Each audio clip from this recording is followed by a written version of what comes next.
చేసిండో ఈరోజు వారి చరిత్ర భవిష్యత్ తరాలకు తెలిసి అందరూ కూడా సామాజికంగా రాజకీయంగా ఎదగాలనే ఆలోచనతోటి విగ్రహం ఏర్పాటు చేయడానికి ముందుండి మాకంటే నేను మహేష్ అన్న అనేక సందర్భాల్లో కొంత జాప్యం చేసినా ఏమైంది ఇంకెందుకు జాప్యమని చొరవ తీసుకొని ఈరోజు ఇక్కడ విగ్రహానికి పూజ చేసినటువంటి గౌరవ ముఖ్యమంత్రి రేవంత్ రెడ్డి గారికి ఒక్కసారి గట్టిగా చప్పట్లతోటి ధన్యవాదాలు తెలియజేస్తా ఉన్నాం.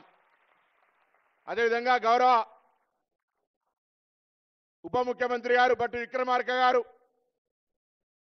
రాష్ట్ర కాంగ్రెస్ అధ్యక్షులు మహేష్ కుమార్ గౌడ్ గారు, బలహీన వర్గాల మంత్రి వాకిటి శ్రీహరి గారు, అట్లూరు లక్ష్మణ్ కుమార్ గారు, మాజీ పార్లమెంట్ సభ్యులు మధు యాష్కి గారు, పెద్దలు కేశవరావు గారు, మేయర్ సోదరి విజయలక్ష్మి గారు, బీసీ కమిషన్ చైర్మన్ నిరంజన్ గారు, అదేవిధంగా సోదరి బీసీ మహిళా కమిషన్ చైర్మన్ శారద గారు, ఎమ్మెల్యేగా షామిల్ గారు, అదేవిధంగా శంకరన్న గారు,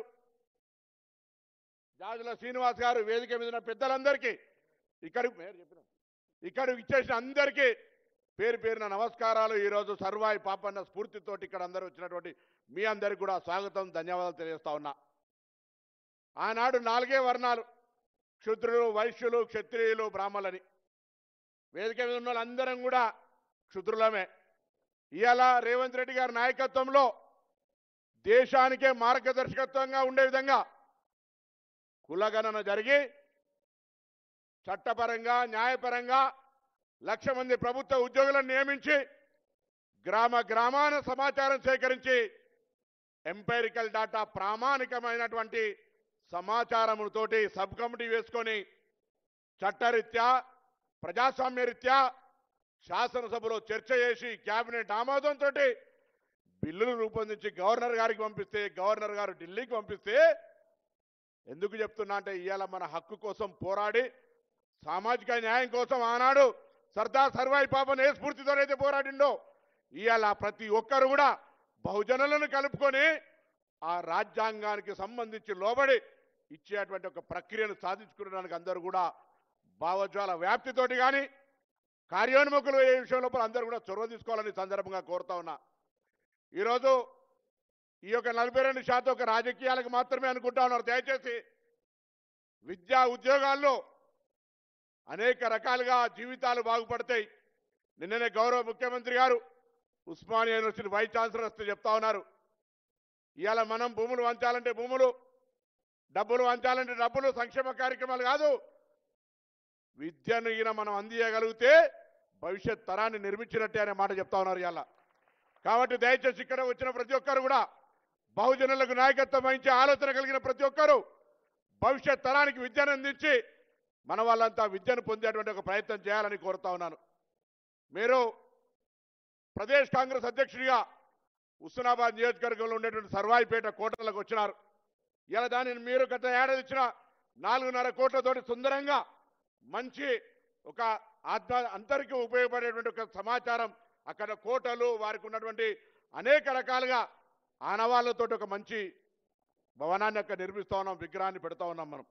ఆ విధంగా ఏ మాటకు సంబంధించిన బలహీన వర్గాల న్యాయానికి సంబంధించి కులగణనే కాదు, అటు విదేశాలకు పోయేటువంటి స్కాలర్షిప్లకు సంబంధించుకోవచ్చు, ఇక్కడ చదువుకునేటువంటి పిల్లల యొక్క స్కాలర్షిప్లకు సంబంధించుకోవచ్చు, మెచ్చార్జీలకు సంబంధించుకోవచ్చు, ప్రతి అంశం మీద విద్యతో కూడినటువంటి అనేక ప్రమాణాలకు సంబంధించి పూర్తిగా స్వేచ్ఛగా ఈరోజు ప్రభుత్వం మద్దతు తెలుపుతా ఉంది. దయచేసి దాన్ని ఉపయోగించుకోవాలని కోరుతా ఉన్నా.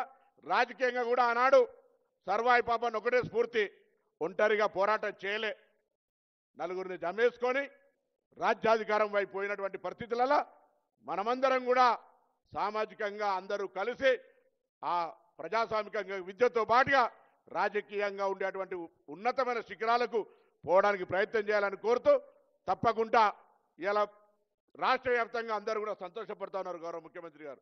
ఎందుకంటే చాలా కాలంగా అందరూ ప్రయత్నం చేశారు, పాపం ఎవరు ప్రయత్నం లేదనేది ఏం లేదు, మాకంటే ముందున్న పెద్దలందరూ ప్రయత్నం చేసినా కార్యరూపం దాల్చిందే లెక్క, గోల్ కొట్టిన వాళ్ళ లెక్క కాదు, దిగిందా లేదా లెక్క అన్నట్టుగా ఇవాళ తెలంగాణ ప్రభుత్వంలో మీ నాయకత్వంలో నేను, మహేష్ కుమార్ గౌడ్ గారు, మిగతా నాయకత్వం అందరం కూడా, మధు యాష్కి గారు కానీ మిగతా అందరం కూడా ఇవాళ మనం ఒక పెద్ద చారిత్రాత్మకమైనటువంటి నాయకుడు, చరిత్ర సామాజిక స్ఫూర్తికి ఒక రోల్ మోడల్.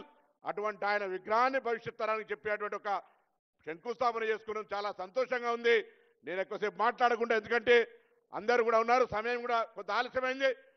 మనం పొద్దున్న నుంచి వచ్చి ఉన్నాం కాబట్టి అతిథులందరూ దయచేసి మేము మాట్లాడిన మీరు మాట్లాడినట్టే, మీరు మాట్లాడేది మేము మాట్లాడేది అనుకొని ఎక్కువ దానికి ఎక్కువ ఏమనుకోకుండా దయచేసి సమయాన్ని దృష్టిలో పెట్టుకొని మరి ముందుకు పోయేటువంటి కార్యక్రమం ఉంది. కాబట్టి అందరికీ మరొక్కసారి మంత్రివర్గానికి, శాసనసభ్యులకు, కుల సోదరులకు, సంఘాలకు, బహుజన నాయకత్వానికి అందరికీ కూడా రాబోయే కాలంలో కాంగ్రెస్ పార్టీ ప్రభుత్వం తీసుకున్నటువంటి నిర్ణయం, ముఖ్యమంత్రి గారు తీసుకున్న నిర్ణయం 42% సాధించడానికి కొరకు అందరూ కూడా ఒక సామాజిక స్పృహతో పనిచేయాలని సందర్భంగా కోరుతూ ఈరోజు సర్వాయి పాపన్న జయంతి, ఆయన జయంతి సందర్భంగా మనందరం ఆ ప్రతిజ్ఞ పూని తీసుకొని ముందుకు పోదామనే మాట మనవి చేస్తూ గౌరవనీయులు శాసన మండలి సభ్యులు, రాష్ట్ర కాంగ్రెస్ అధ్యక్షులు మహేష్ కుమార్ గౌడ్ గారిని మాట్లాడాల్సిందిగా కోరుతా ఉన్నాను.